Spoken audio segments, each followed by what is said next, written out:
Okay, fine. All right, yeah, Mr. Yes, Malata was still indicating that Mr. Mgomezulu requested that the ID document of his client, accused number 1, be restored to him for the purpose of allowing his children to access social services as well as NSFAS funding. Oh, We have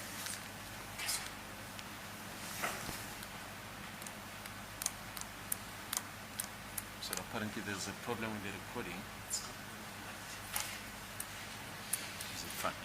I'm told that the recording is fine.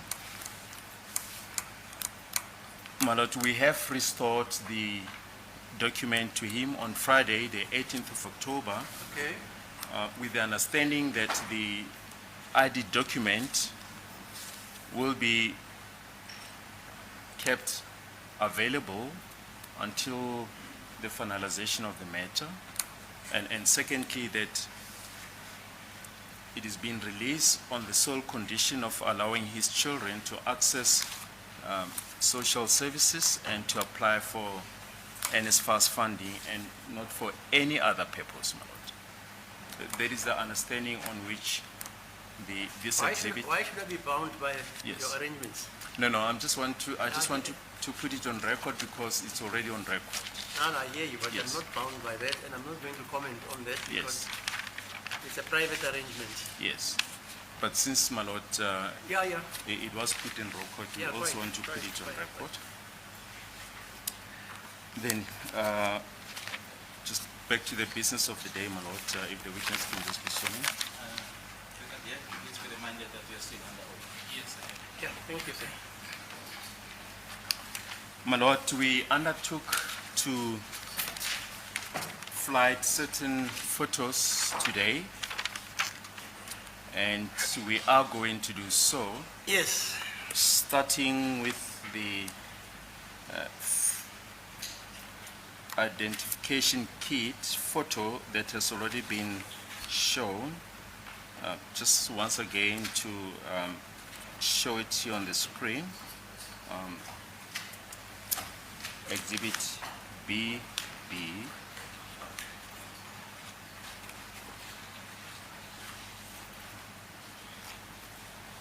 Yes.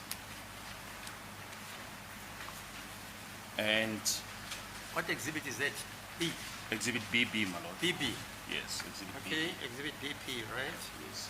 But just describe it. What is it? And Brick, can you once again just describe exhibit BB? It is the identity, my lord, of the two suspects. Lana-ke ila ekwadwetshwa khona-ke ithombe zabasolwa ababili. Right. And in this regard, I wish to refer you to the proceedings of the 7th of September 2023, page 21. If you can place on record the highlighted portion starting from line number 2, just in explanation of the identity kit.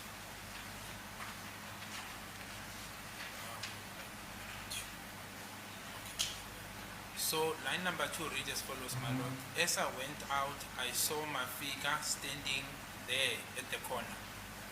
Kufundeka ngale ndlela-ke lana ethi ngathi uma ngifumana ngambona umafika emi lapho ekhoneni. Then the state advocate says, yes, which accused number? Mr. Zungu, accused number 2. Wasebuza-ke umshushisi ukuthi yimuphi-ke ummangalelwa loyo. Wasephendula-ke uZungu wathi ummangalelwa wesibili. Then Mr. Baloyi, my lord, says yes, and then Mr. Zungu says, I then noticed that he had changed jackets, that he was now wearing a gray jacket from a black. He then, yes, Base aqhubeka-ke uZungu athi ngase ngibona-ke ukuthi useshintshile-ke ijacket abeyigqokile bese egqoke manje eligrey kulelo abeligqokile elalimnyama.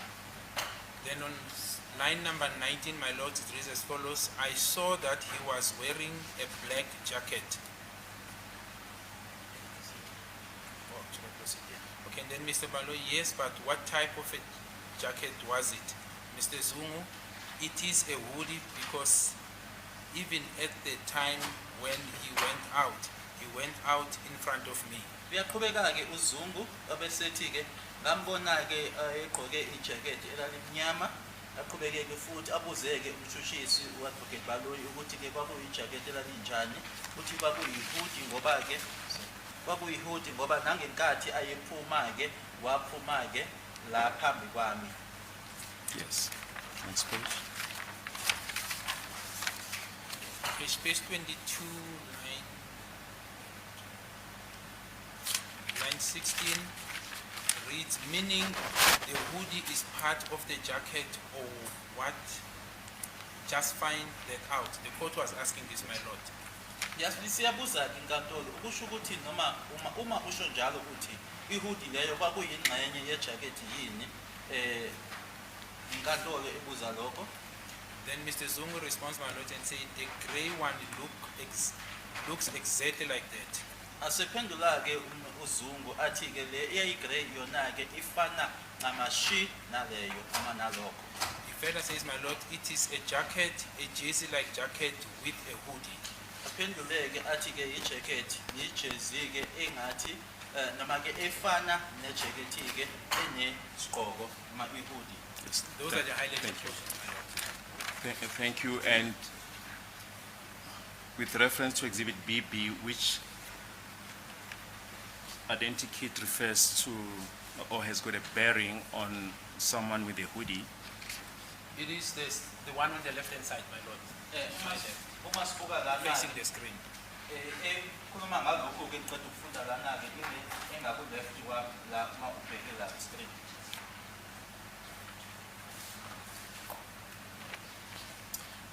then, my lord, we also undertook to show the photos of the pointings out.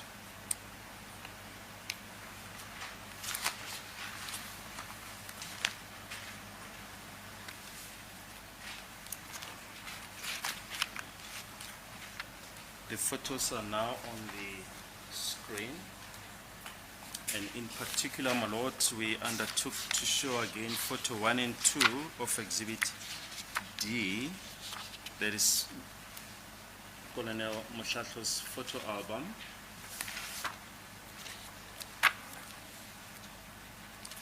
Photo 1 and 2 thereof.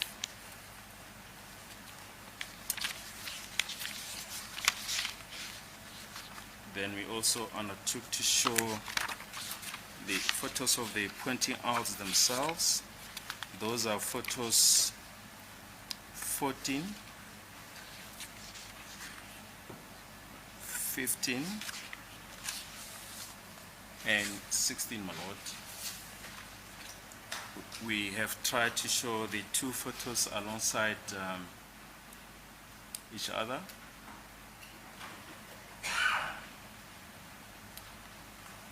Can you just comment on those photos? On the left-hand side is photo 1 and 2 of Exhibit D, Lieutenant Colonel Mshatlo's photo album.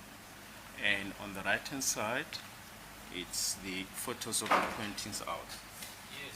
So photo number 1, my lord, on the left-hand side is the crime scene.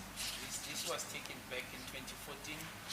Perhaps photo number 2 can be made clearer, my lord.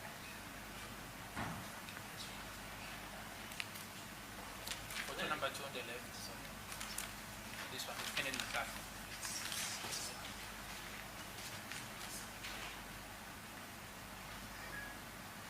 Yes, so photo number 2 also relates to the crime scene, my lord, and that is the photos that were taken back in 2014 with the vehicle that was belonging to the deceased, Mr. Senzo Meyiwa. Iy'thombe lezi ey'mbili-ke lezi la ngaku-left lesi sesibili-ke nalesi sokuqala sendlulile iy'thombe-ke la indawo yesigameko noma isigameko isigameko senzeka khona-ke ithombe lezo ezathwethula ngayo u-2014 lana-ke imoto esiyibonayo imoto yakhe umufi noma-ke ongasekho uSenzo Meyiwa. My Lord, the photos on the right-hand side depicts accused number 1. These photos were taken on the 5th of June, 2020, and it's still the same crime scene. In other words, 13511 Kotono Street. That's where the incident took place. So that will be photo number, the top and the bottom one, my Lord. Can you use the pointer? So this one, my Lord, and these two photos, they relate to this crime scene. The difference is that at the crime scene in 2014, there was no gate. So here one sees that there's a black gate that is fitted, but the wall, which is this wall, my Lord, and this wall is still the same, except the paving part. You know, it seems to be some cementing that is taking place. But the wall is still the same, the structure of the house is still the same. You can see it here, including this top part. It's still the same, and that rest is still the same crime scene, my Lord.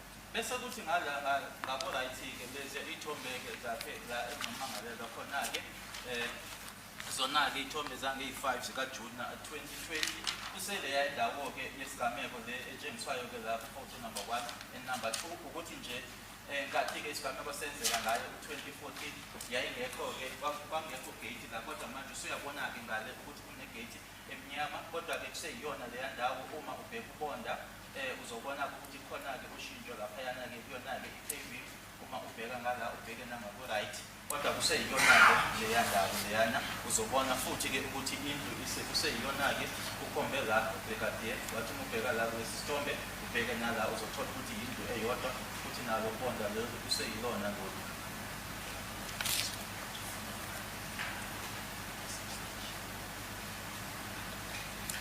Now on this photo 1, Brigadier Gininda, there's a photo of a mini electricity substation.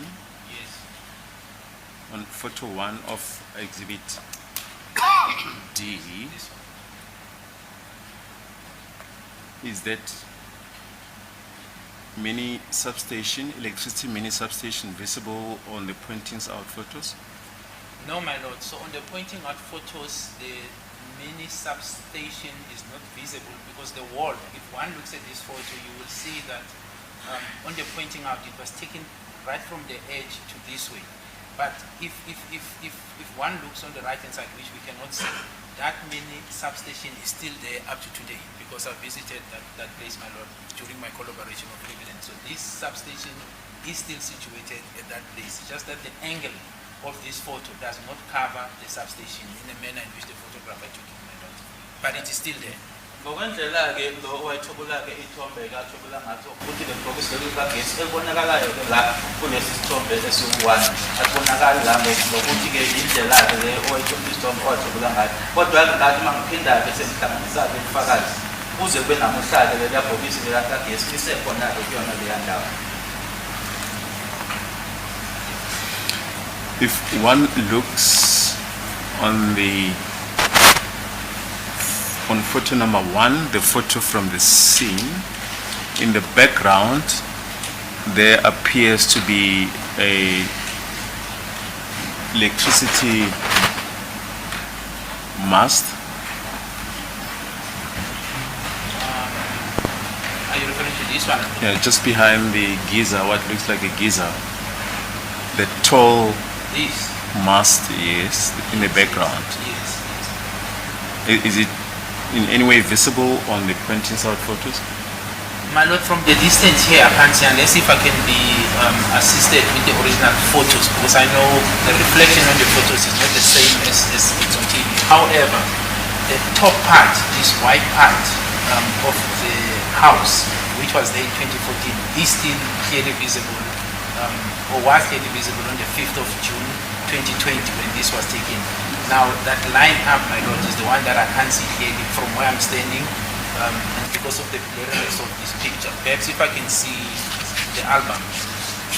Lana-ke uma ubheka lapha phezulu-ke kuyona-ke noma kuyona-ke ukuthi lokuyana lapha ngaphezulu-ke kulesi sithombe esingu-1 kusekhona-ke nama sasekhona-ke nangazo i-5 zikajuni 2020 ukuthi nje leyananye-ke ekhuphukayo-ke manje angiyiboni lesiyana-ke isithombe ekunumber 15 ngoba-ke ibanga-ke le engiyilona nokuthi futhi isithombe lesi asicacile uma mhlawumbe kungatshengiswa-ke isithombe. No, my lord. So what I see, because these pictures were taken from different angles. So if you look at, I think I see what Advocate Barrow is referring to. So here, this looks like an Apollo light, but here you can also see there it is. It's just the angle of the picture, because you can see this tall, long pole going up and gazing. So that is the Apollo light. That is situated in that. Ngoba ukuthi ngiyabona-ke manje lokhu advocate akubuzayo-ke ngoba-ke ukuthi-ke ama-angle-ke ama-angle iy'thombe athwethuka-ke kuzona-ke ngoba-ke uma ubuka-ke ileya phali-ke noma-ke leya lokhu kubizwa ngokuthi i-Apollo naya kodwa-ke uma ubheka lana nayo iyona-ke leya ngicala ukuthi iyona lo advocate akubuzayo. If you look at photo 15 of the pointing south photo, you said you'd like to see the original photos.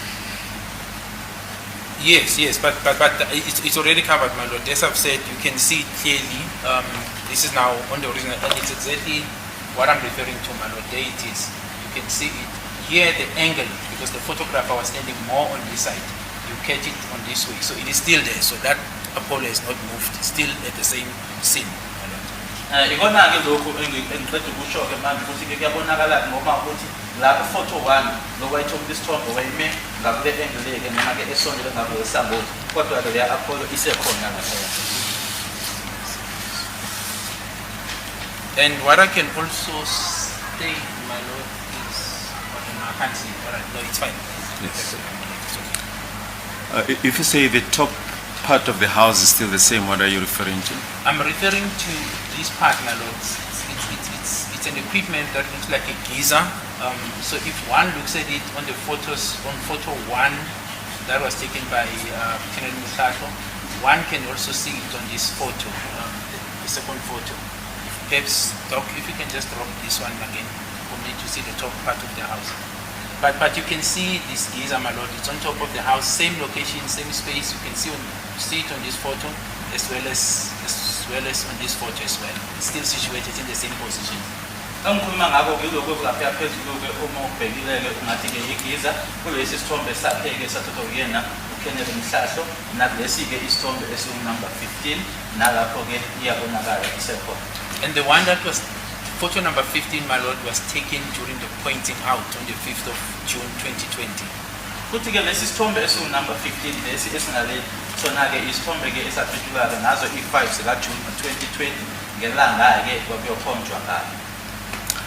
If one looks at photo number 1, just next to the house at 13511 Kutlano Street, there's a neighbor's house on the left-hand side. So there's a structure there. Correct. Is that structure visible on the pointing south photos?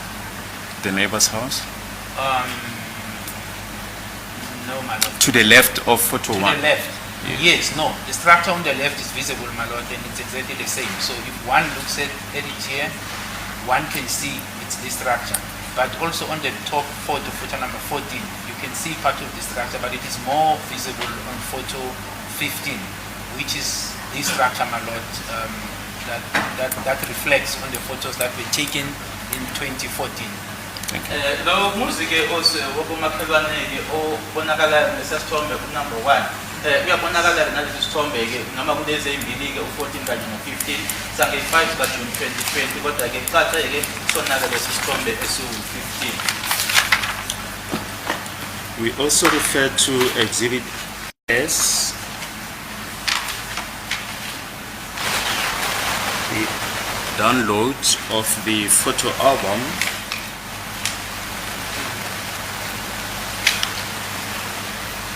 by Warren Abaso, and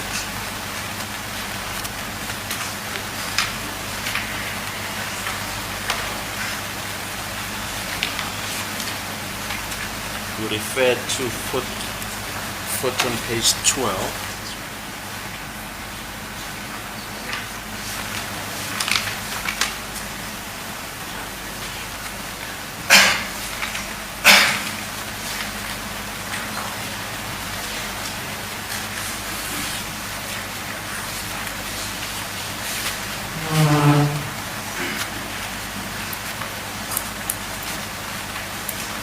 Yes, what is your comment regarding on that photo?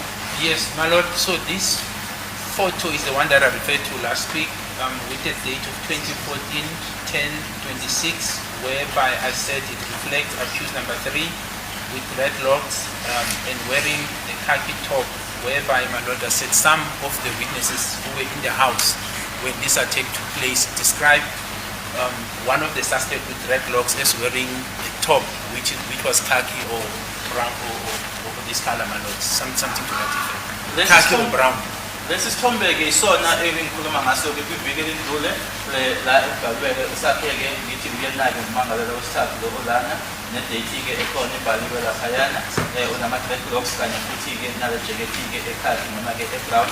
Abanye-ke babantu noma ofakazi-ke ababesendlini abashilo-ke ukuthi-ke omunye walabo abangena-ke nama-dreadlocks futhi egqoke ijeketi-ke ekhaki noma eyayibrown.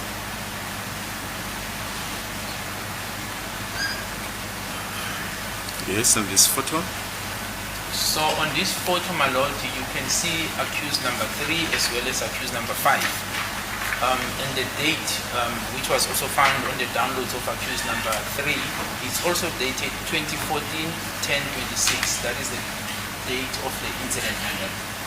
Kulesi sithombe ngiyambona-ke umsolo wesithathu kanye naye-ke owesihlanu futhi-ke nedate-ke 2014-10-26 ekuyilanga-ke laso isigameko. And one can see on this photo, my lord, that accused 3 is actually wearing a khaki top. It's a top because one can see that it ends somewhere there and this is a trouser. So the top is actually khaki, it's a top. Futhi-ke kulesi sithombe umuntu uyabona ukuthi yena-ke umsolo wesithathu-ke ugqoke-ke ithopu-ke ekhaki-ke ngoba uyabona ukuthi kuyithopu ngoba khona la ephela khona bese enzansi kuba yiblue. Sorry, that photo does not have time on it shown. My lord, it says 17, 28, 39. 17, 28. And then it says 39, then dash 001. So I'm assuming, my lord, yeah, I'm not expecting this thing that it might be stating 17. It's just right. 39, my lord. Then it says dash 001, but I'm not sure. Yeah, just read it as it is. So then it reads as follows, my lord. IMG 2014-10-26.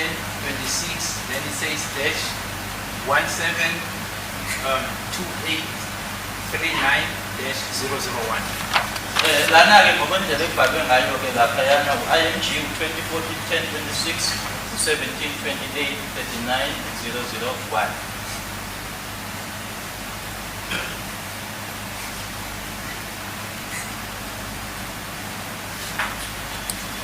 Whilst we're still on this exhibit, page 20.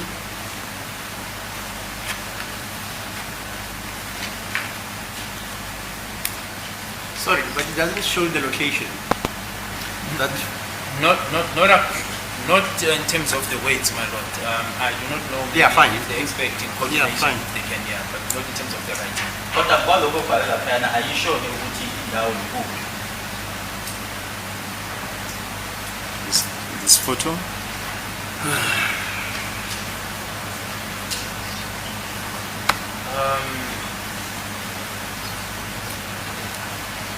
Are you able to comment? No, my lord. Okay, that's fine. No, I'm not. Akukho engakusho ngalesi sithombe.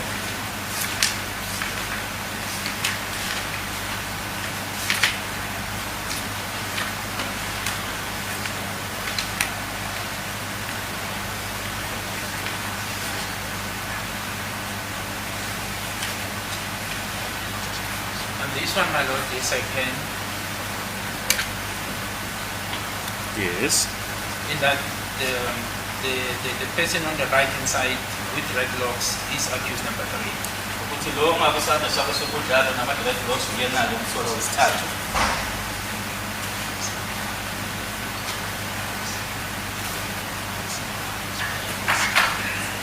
Is that the only detail on that photo?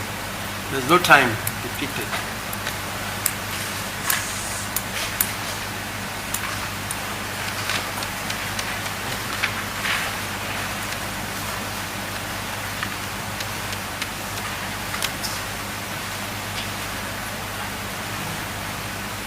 No, my lord, there's no time. It only says photo 0009-0012. That's the only encryption you find in the picture. Asikho-ke isikhathi esibhaliwe-ke laphayana kubhaliwe nje ifoto noma-ke isithombe 0009-001.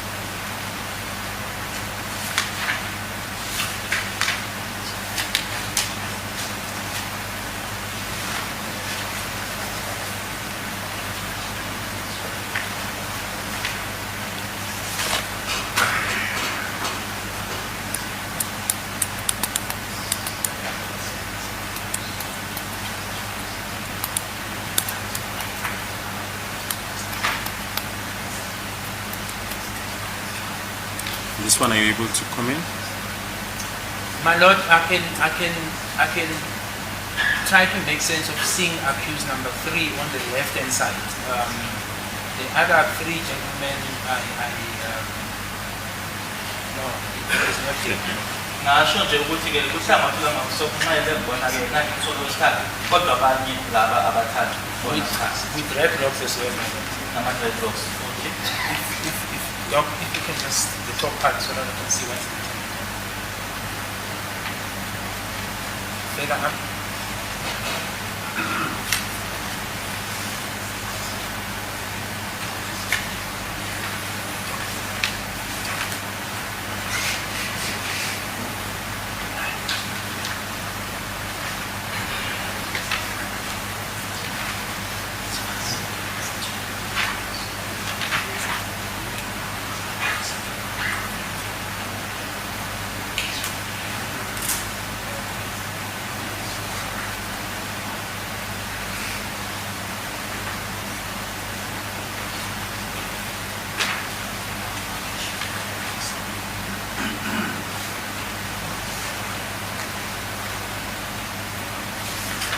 There was an insertion of this photo.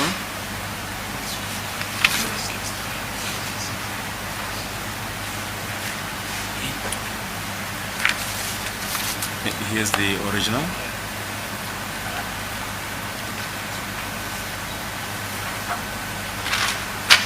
Yes, my lord, is far much better on the original than on the screen. So what I see, my lord, it's accused number 3 wearing the same clothes of the photo that I referred to, the khaki top, the same trouser that he was wearing. I think the black shoes also are still reflecting, and the date there on the screen says IMG 2014-11-23-WA 0007. Lana-ke kucacile-ke kulesi-ke isithombe engisinikezwayo okuyi-original ekuyiyena-ke umsolo wesithathu sagqoke lezompahla-ke bengikhuluma ngazo-ke i-top leyana-ke e-brown khaki kanye futhi-ke nebhluka begqokile kanye futhi nazo-ke iy'cathulo ezimnyama. Thank you. Can I?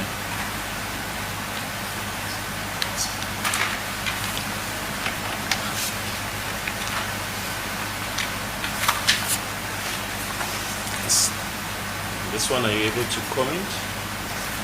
My lord, all I can say is the one I can see firearms and man, and the encryption says Kev Rome. I think it's 000-000-358 D0DC002. That's what's written on top of the page. But one is able to see revolver firearms, a silver pistol, and 2 other black pistols with some notes, cash notes reflected on the picture.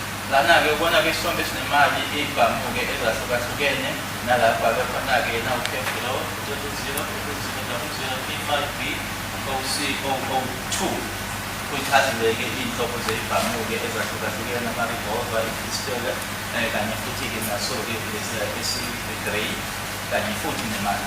We'll get back to the firearms later.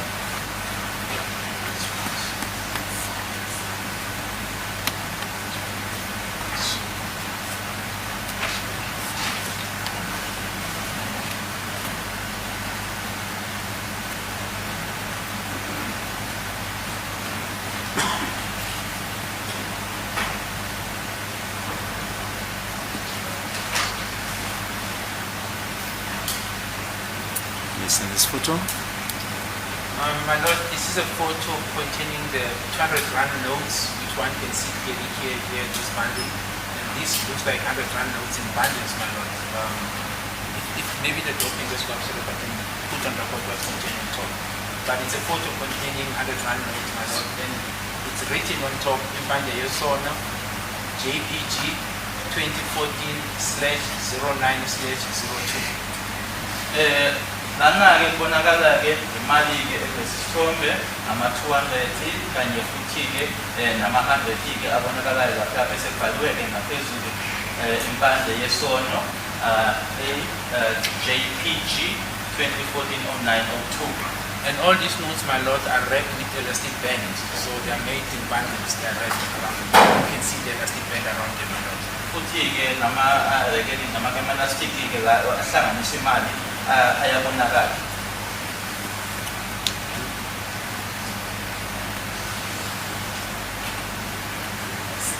Next photo. The next one, my lord, on top of the photo, it says Ukhulu Lomhlaba, and the date is 2014/08/16.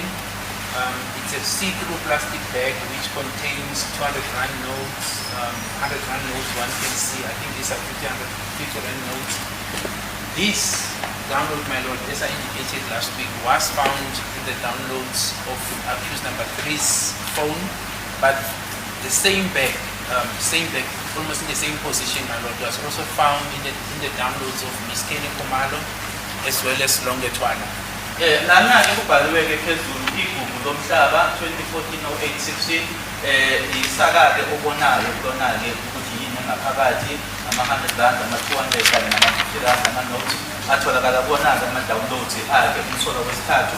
Kodwa-ke ngalendlela engayo futhi kuyona-ke le position lena watholakala-ke kona ama-downloads akhe uMiss Khumalo kanye futhi naye-ke uLongwe Thwala. Sorry. Where do you get that information from? I got it from the cell phone analyst, Kenneth States report. We'll get that to that, my lord. Yeah, It's because it has to be recorded. part of Because Exhibit mentioning- O. Hello? It's part of Exhibit O. Yeah, fine. That's why I'm saying. Just Exhibit O. Yes.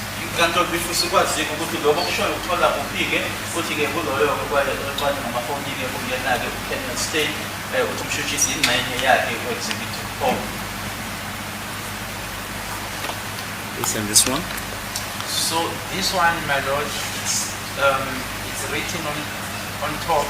Your fanini record. That is now contained there, my lord. It's a bundle of 100 rand notes, I think 200 rand notes as well. This looks like 20s, but it's a bunch of 100 rand notes packed together as well. One can see the elastic band, and they're on the floor. One can see the times, and this looks like the kitchen where it starts, the kitchen unit. But the money is thrown on the floor, and then this picture was then taken by the time. Lana-ke sibona-ke kunama-100 nalapho kuyakhona ukuthi kunama-20 kanye nawo-ke ama-200 imali-ke elapha phansi-ke bese kubhaliwe lapha phezulu ukuthi ngiyofanini ngikhohlwe.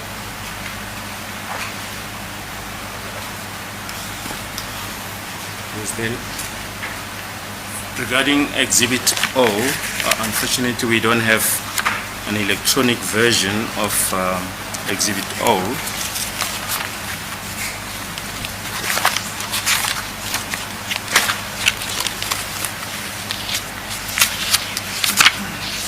Colonel Stein has already testified about that. Just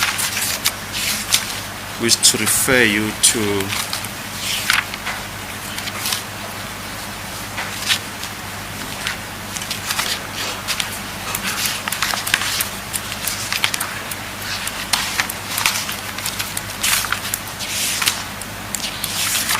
his exhibit.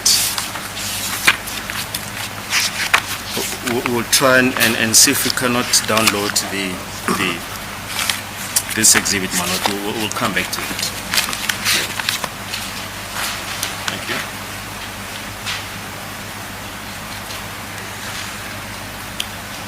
Right, Malot, we are done with the photos. We'll come back to exhibit O.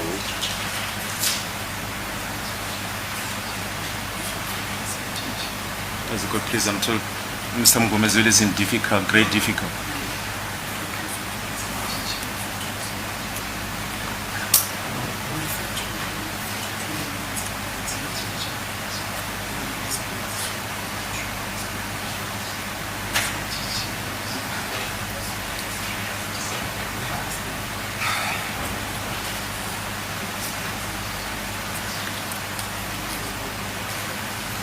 Can we maybe take the normal shoot adjournment at this point?